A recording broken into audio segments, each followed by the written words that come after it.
At the headquarters of the Jiangnan district in Baotuet City, a man looked out the window and muttered, "I wonder how Bian Quanvu's team in Tianhai City is handling the zombies. They haven't returned yet." The man was tall, over 50 years old, dressed in a green military uniform, with the insignia of a general gleaming on his shoulder. His hair was neatly cut, and his face was stern, as if carved from stone, with eyes as sharp as a hawk's. This man was Chu Qin, the highest commander of the Jiangnan district. Bian Quanvu, although confident, didn't take the lives of his team or himself lightly. He took out his satellite phone and contacted the military headquarters of Jiangnan district. With his authority, he could directly reach Chu Qin. After a brief moment, the call was connected, and Chu Qin asked, "What's the situation?" Bian Quanvu reported the situation to Chu Qin. "We need external assistance. Hundreds of thousands of zombies have completely surrounded our shelter." "The situation in Tianhai City has become that serious?" Chu Qin asked, his face becoming serious upon hearing Bian Quanvu's report. "Hold on a moment," he thought to himself. "Bian Quanvu is one of my elite investigation teams. If they need headquarters help, then the zombie threat must be near Baotuet City," Chu Qin thought. After all, Tianhai City was only about 300 kilometers away from Baotuet City. If the zombie crisis there erupted, it could affect Baotuet City within days. At first, Chu Qin didn't consider the zombie issue as critical. He had only sent his best investigation team to handle the problem. But now, with Bian Quanvu and his team trapped and requesting assistance from headquarters, the situation was clearly dire. Every member of Bian Quanvu's team was among the top mutants of Baotuet City. Chu Qin turned around and walked into the command room behind him. On the wall hung a large screen. Calmly, he ordered, "Display the satellite images of the area surrounding the Duong Thin shelter." Moments later, the screen showed satellite images of the area. Soon after, the computer analyzed the zombie situation in the video. Zombies swarmed across the snow-covered plains, spreading over a 10-kilometer radius. After the analysis, the system provided a specific number, 395,461 zombies, including several hundred large zombies. Chu Qin felt dizzy. This number of zombies was akin to a full-scale war. Even missile strikes would have difficulty wiping them all out. The scale and total number of zombies were staggering. Chu Qin's face became even more serious. The situation was far worse than he had imagined. He picked up his satellite phone and said to Bian Quanvu, "The number of zombies is too large. Even hundreds of missiles wouldn't be able to eliminate them all."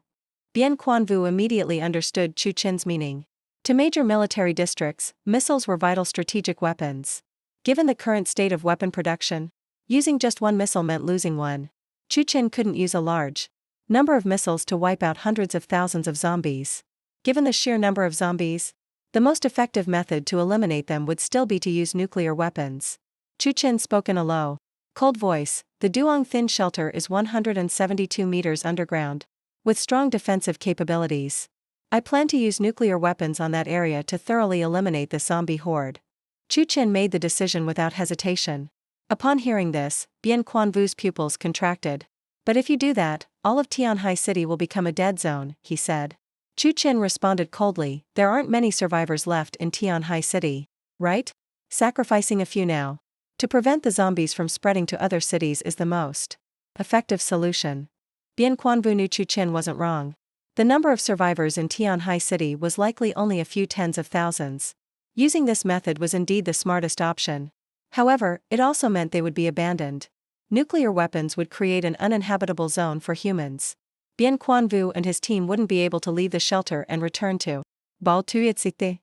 Inside the shelter, their supplies wouldn't last beyond 20 years. After the radiation dissipated, they knew they would die underground, in darkness, without ever seeing the sun again. Bian Quanvu realized that they couldn't count on help from the district. "Commander Chu, please give us a bit more time. I want to try one more time," Bian Quanvu requested. Chu Qin remained silent for a moment before speaking quietly. "All right, I'll give you 24 hours.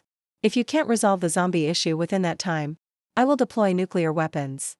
Chu Qin knew that if Bian Quanvu and the local forces in Tianhai City couldn't handle the zombies in 24 hours, then giving them more time would be pointless. Even as the highest commander of the Jiangnan district, Chu Qin couldn't afford to be soft-hearted for the sake of a few subordinates, and risk allowing the zombie threat to spread throughout Jiangnan and possibly the entire country. Bian Quanvu ended the call, his face revealing nothing, leaving Tu Honglin and the others unable to guess the outcome. Tu Honglian anxiously asked, what did headquarters say? When will the missile support arrive? She had placed all her hope in Jiangnan District's help. Bien Quanvu looked at her and replied, headquarters just informed me that the number of zombies is too great. They've decided to use nuclear weapons to eliminate them. Everyone around him widened their eyes in shock, unable to remain calm. Tu Honglian screamed, nuclear weapons? Also known as the ultimate weapon of destruction, nuclear weapons were a taboo even before the apocalypse. Their power was immense, but they would bring decades of radioactive effects that would be difficult to erase. If Tianhai City were hit by a nuclear strike, the entire city would become a dead zone. Even without a direct hit, humanity would still die from the radiation's effects. Although they were hidden in the underground shelter and wouldn't be affected directly, they would never be able to leave. Tu Honglian, furious, stood tall, shouting, why would they do that? Are they just going to leave us to die underground? Bien Quanvu, calm in the face of her anger, said, rage won't help us now. We need to find a way to deal with the zombies outside. Otherwise, we'll be forced to stay underground until the supplies run out. He raised his wrist and looked at his watch. There are 23 hours and 58 minutes left until the nuclear strike is deployed. Bien Quanvu wasn't concerned with Tu Honglian's emotions. If anger could help, he'd be more furious than anyone. Tu Honglian quickly realized that now wasn't the time to worry about right or wrong. They needed to unite and address the zombie threat outside. Bien Quanvu turned to Tu Honglian and said, I need you to immediately hand over all the information about the shelter, especially regarding weapons and equipment. Then he turned to Mantuvu. Tuvu, clearly inform everyone that if they don't give everything, they have to support this effort. They'll face a catastrophe. Bien Quanvu adjusted his sunglasses and added, also, let them know that anyone who tries to flee during the battle will be relentlessly pursued by Jiangnan District forces. Don't miss out on the next exciting chapter. Make sure to follow and share this video so you and your friends can enjoy the story together.